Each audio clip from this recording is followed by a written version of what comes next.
Hanggang sa umabot na ngayon, 1 week na ngayon, medyo nagawa ko ng video asking for prayers para sa fast recovery ko and awareness. Sa viral online video ni Jelly Matcha, isinisi niya sa pagpapaturok ng gluta ang hindi niya maimulat na mata. Nagkaroon ako ng infection sa aking gluta drip session. Hindi marunong yung nurse na nagturok sa akin. Una siyang nagturok sa akin dito, sinagad niya yung pinaka-needle and pumutok agad yung ugat ko. Nag-try ulit dito. And then pumutok ulit. Pagkatapos ng 2 araw, Sobrang sakit niya. Hindi ko na siya mapigilan. Hanggang sa dinala na ako sa ER. Suka ko ng suka. sa bagong video, mas naimumulat na ni Jelly ang isang mata.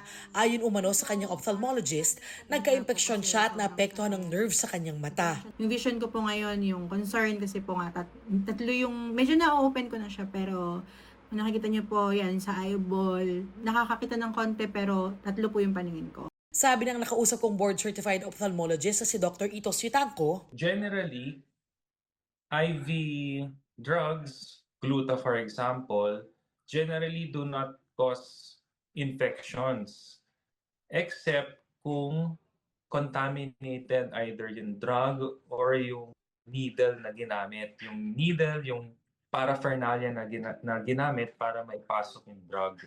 Wala akong nakitang infection, IV gluta-related infection na sa mata na directly caused by the IV gluta. gayunman, hindi pa rin aprobado ng Food and Drug Administration o FDA ang Gluta Drip o Gluta IV bilang skin lightening agent o pampaputi. IV glutathione has only been approved by the FDA for the mitigation of the side effects of chemotherapy from cisplatin, no? Ang tawag nilang neurotoxicity. Kabilang sa mga posibleng maapektuhan ng thyroid, bato at atay. Pwede pong toxicity, abnormalities, gastritis, pwede rin kidney failure, pwede pong masakit ang dibdib, serious skin problems, no? Mga side effect, mga allergy. Delikado rin ang iba pang IV drip na umano'y pampaganda gaya ng vitamin C drip. Kung masyadong mataas yung dose is at some point pwede rin pong maging masyadong acidic yung urine and mag-cause ng kidney stones. Ibang usapan kung pinayuhan ng doktor na magpagluta drip dahil sa nakagagaan ito sa sintomas ng sakit tulad ng rheumatic fever ni Candy.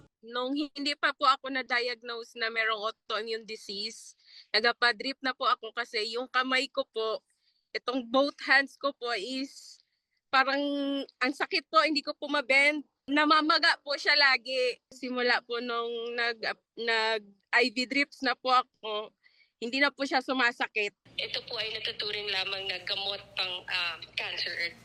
We consider it as cancer medicine. So, kung ginagamit po siya pampaputi, definitely hindi po yan aprobado ng Food and Drug Administration. Kaya mula 2019, 20 milyong pisong halaga na raw ng illegal na whitening products ang nasamsam ng FDA kabilang ang Gluta Drip. May mga oral glutathione product o iniinom na gluta namang rehistrado sa FDA. Pero hindi rin umano pwedeng i-promote bilang pampaputi. Dati na rin tintulan ng Department of Health ang paggamit sa glutathione bilang pampaputi. Para sa GMA Integrated News, Darlene Kai, nakatutok 24 oras.